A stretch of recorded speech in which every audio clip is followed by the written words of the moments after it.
જય શ્રી કૃષ્ણ બધાને, હર હર Mahadev. Welcome to my new blog. તો જો આજે અત્યારના 3 વાગી ગયા છે અને આજે અમારે છે અહીંયા ગણેશ વિસર્જન. તો આજે અમારી આરતી છે. તો અહીંયા જોઈ શકો છો કે મેં મસ્ત મજાનો જો હાર બનાવી દીધો છે ભગવાન માટે. જો બતાવું, હા, જોઈ શકો છો અહીંયા જો આવો મસ્ત મજાનો મેં હાર બનાવ્યો છે આપણા ભગવાનને પહેરાવવા માટે. અને અહીંયા આરતી તૈયાર કરી દીધી છે. અને આ છે પ્રસાદી મેં આજે બુરુખાંડ અને આપણે જે પેલી ખાંડ આવે છે બુરુખાંડ અને ટોપરાન છીણનો પ્રસાદ કર્યો છે આપણે. અને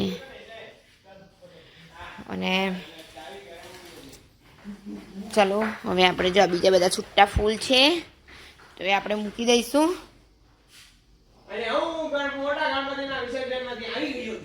અને જયમેક મોટા ગણપતિ દાદાના વિસર્જનમાં ગયો તો. કેમ જયમેક?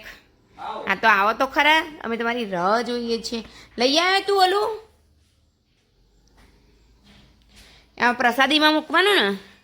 આ જયમેક આવી ગયો છે. જયમેક શું લઈને આવ્યો? જો આ બધી નોર્મલ સફેદ ધરો. સફેદ ધરો હવે આવા મંડી આવે છે ને એવું છે. હા તો આમાં મૂકવાની ને પ્રસાદીમાં આપણે પછી મૂકીશું, ત્યાં પછી મૂકીશું. સફેદ નો બે. હા તો ચલો આપણે જો આ મેં મારે હાથે ગૂંથેલો છે, જોઈ શકો છો. આપણે બધું બરોબર છે ને? જો આ બનાવી દીધો છે હાર રીતે. અને જેમ એક મોટા ગણપતિએ જૈન અબ્બી હાલ જ આવ્યો ત્યાંનું વિસર્જન થઈ ગયું છે ગણપતિ ચોકનું. તો એનો બ્લોગ પણ મૂકવામાં આવશે તો તમે જોઈ લેજો. શું કહેવું જાય મેં? આ બધું હવે ગણપતિ દાદાને આપી દે. હા ત્યાં લે આમાં મૂકી દે. અને મેં 200 રૂપિયા લીધા છે જો. તો અહીંયા અમે જઈ રહ્યા છીએ હવે ચકલી. તો ચકલી જઈને તમે બતાવીશું કેમ છે મેઘ.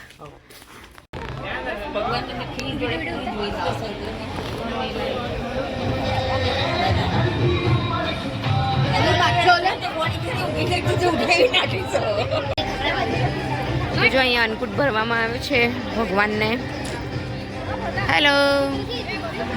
તો અહીંયા બધા જોઈ શકો છો તમે.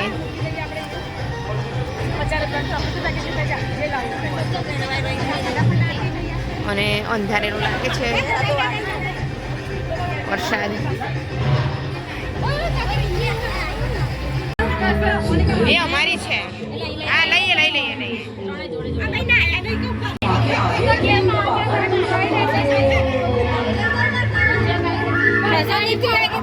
હાલો.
ઢગલે ઢગલા બાપા.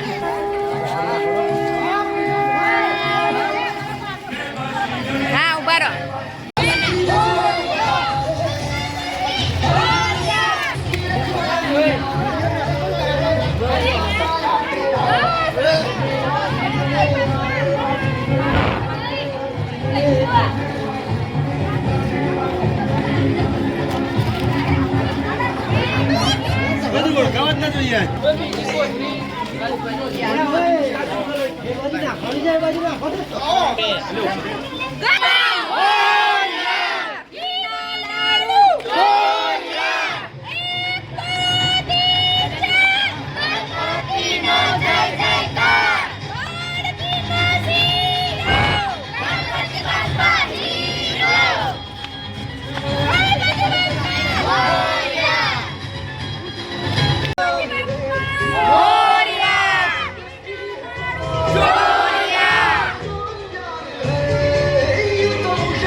ટાઈસ કોને મૂક્યા છે વાગે એવા?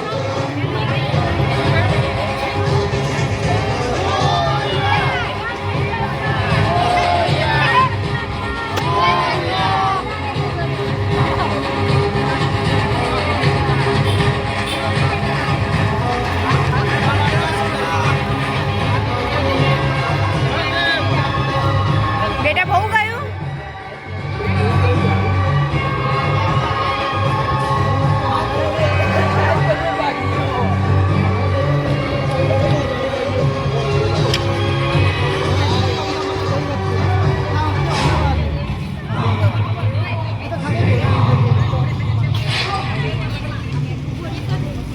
અરે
તો અહીંયા જોઈ શકો છો આપણું વિસર્જન પૂરું થઈ ગયું છે અને હવે બધા એકબીજા પર પાણી છાંટવાનો આનંદ લઈ રહ્યા છે આવી રીતે. પહેલાં ગુલાલ છાંટ્યું ને હવે જો